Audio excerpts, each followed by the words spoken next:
Good evening, ladies and gentlemen. You are listening to yet another episode of the Switch It Up show. I am so excited. I can barely contain myself. I can't even get the words out. I'm stumbling with anticipation. Show. It's the what now? The show. Yes, sir. And you know what? I'm so happy to be here with you, Mr. Trav. How are you this evening? I'm well. I'm feeling good. I feel like I'm crushing it for sure. You're crushing it. You're saying to me. Absolutely crushing it. Really?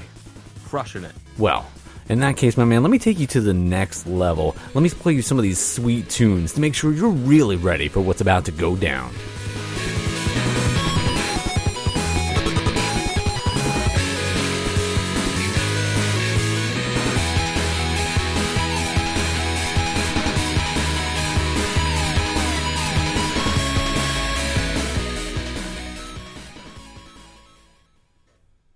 As always, Anna Mana Gucci.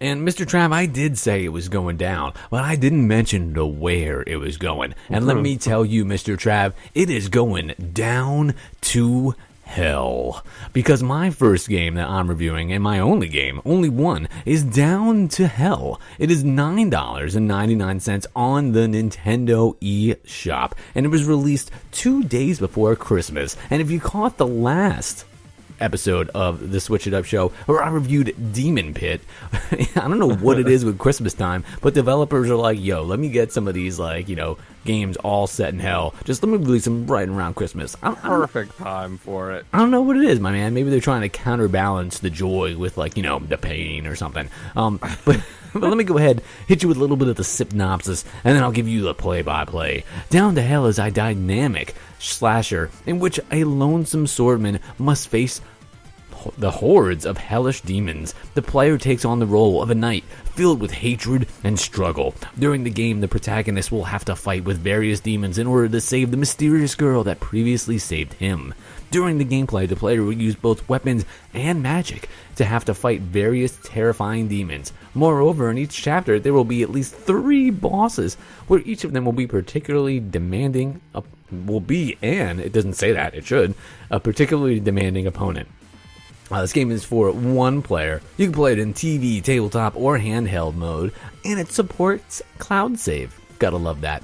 This is a cool game. When we first got the press release about this game, I was kind of taken aback by how gory some of the screenshots were on this. When you use your sword, or use some of your magic and cut into one of these enemies, blood splatters everywhere. If Dexter designed a 2D side-scrolling game, he would be all about this, because it is over the top gore. And basically what you're doing is, as you progress through each level, you're kind of this is an old school side scroller. Have you played Ghosts and Goblins, Mr. Trav? Oh god, yeah. Ghosts and Goblins is this retro, or Super Ghouls and Ghosts, pretty much the same game. It's pretty much just retro 90s side-scrolling game where you are this knight and you're in a suit of armor and you get a spike that you just throw, and you can get different weapons and enemies come after you. But it's famous. There you go, Lance. It's famous for being super difficult, and I can definitely see so difficult.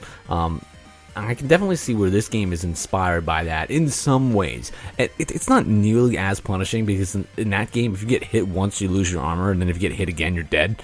So you definitely have more. You can take more damage in this. You can take a good amount of damage. It's just that the enemies in this game are no joke. They take a good amount of hits in order to kind of take them down. And as you hit them, you kind of get that hit marker that pops up, and it'll tell you you did 11 damage, 15, 17, or what have you. And you have the choice of using traditional weapons. You get magical different attacks. You can do all types of really cool, powerful jumps where you can jump either of course up, down. You can kind of do this jump and then this dash to the side in the air. So there's a lot of aerial moves that you can use to kind of position yourself around these enemies to do a better attack on them. You also have finishing moves that you can do once you do a certain amount of damage, and they're super gory but also very effective. But when you do one of these moves, you're usually you'll get the effect, you'll kill the enemy, but it does kind of take time. And when you're doing these finishing moves, you're on the ground and kind of vulnerable to other enemies coming at you from either the left or the right, because as you're traversing the different levels and going, basically scrolling over to the right, there's enemies that you'll encounter, but then all of a sudden, kind of when a boss goes down, you get like these two portals that open up on both sides of the screen that enemies can like come through and attack you. So it kind of like ramps up the difficulty like pretty quick. And again, these enemies like aren't one and done. They take a good amount of damage in order to put them down. And when you're doing that, when you're hacking and slashing through them, it's very rare that you're going to kind of escape unscathed. You have a good amount of health in this game, so you can definitely take a lot of punishment.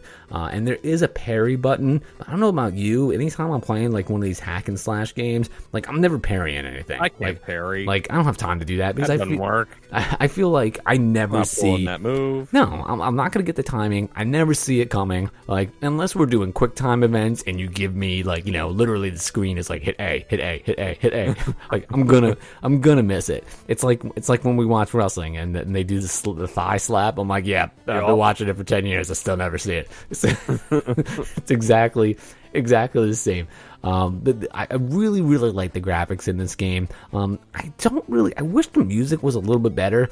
I'd say it's just okay. It does vary a little bit per kind of each level that you go through. But for a game where, there's so much, you're spending so much time just like doing the side scrolling thing, beating up the enemies, and the world is set in like, each level does look a little bit different, but they're all kind of like at sunset, like where like the foreground is lit and the background is super dark, and that's a really cool effect, and the graphics are awesome, but because they're kind of like pulling in the detail like that, I want the music to be right there as well to really set the tone, and just not quite as like, like epic as I was hoping for, especially with a game called like Down to Hell. Like, I kind of wanted like a more like metal, like you were hoping it was Down with the Sickness. Exactly. If I would have heard that opening, like dun dun dun dun dun, I would have been like, here we go, here it is. But this game is fun.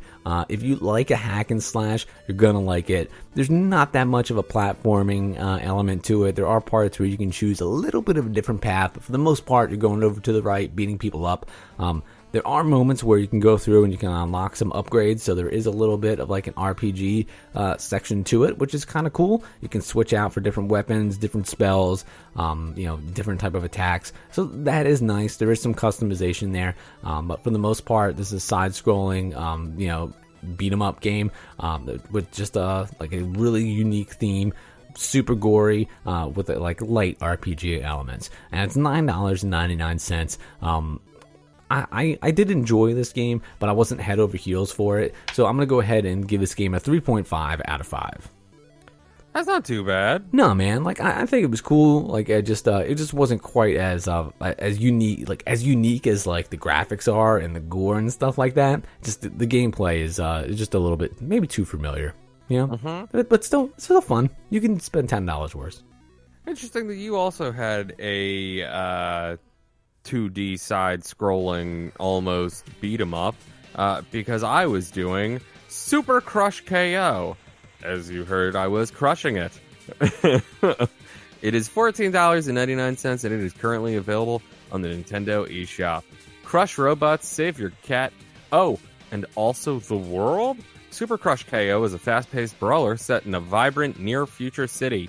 Zip up your favorite neon jacket and combo your way through swarms of deadly robots and save your kidnapped kitten.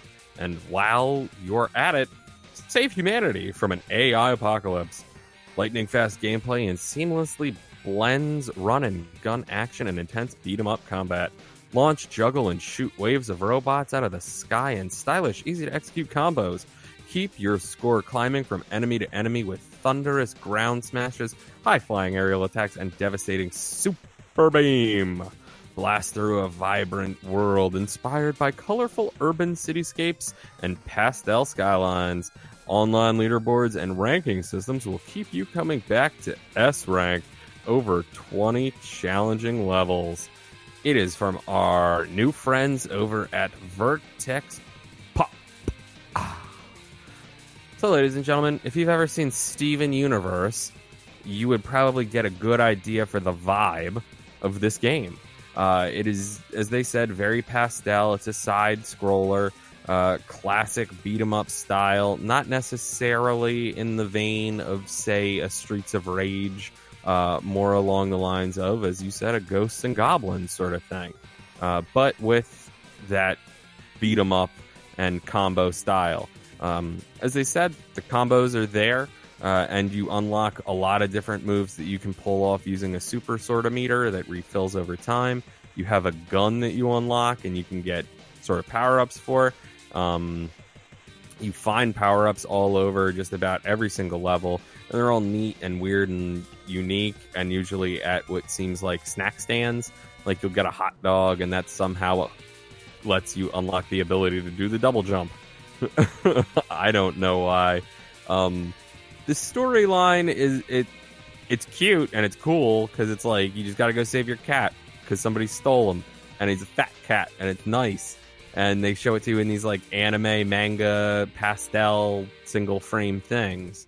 But there's no like dialogue, and it's just a few frames of story, and it's a few bits of noise on top of that. I kind of wish that the story was a little bit deeper. I wish there was a little bit more to that. I kind of wish that there was... They don't have an SS... Like, where you said you wanted to never parry, in this game I feel like it would be more prudent to do something like that. Like, when I there's something about it where I feel like it's not so easy to block, and I think that's because your gun firing and other enemies firing their guns, like, you just can't see at times how much stuff is going on. It all sort of starts blending together with the backgrounds and your gun and all the colors. I don't know, I was getting lost with it sometimes, and that was a little upsetting. But overall, the music is great, the graphics are right on point, the gameplay is super fun. I was just getting a little nitpicky because, you know, I'm here to review. And I need to justify why I'm giving this game a 4.5 out of 5.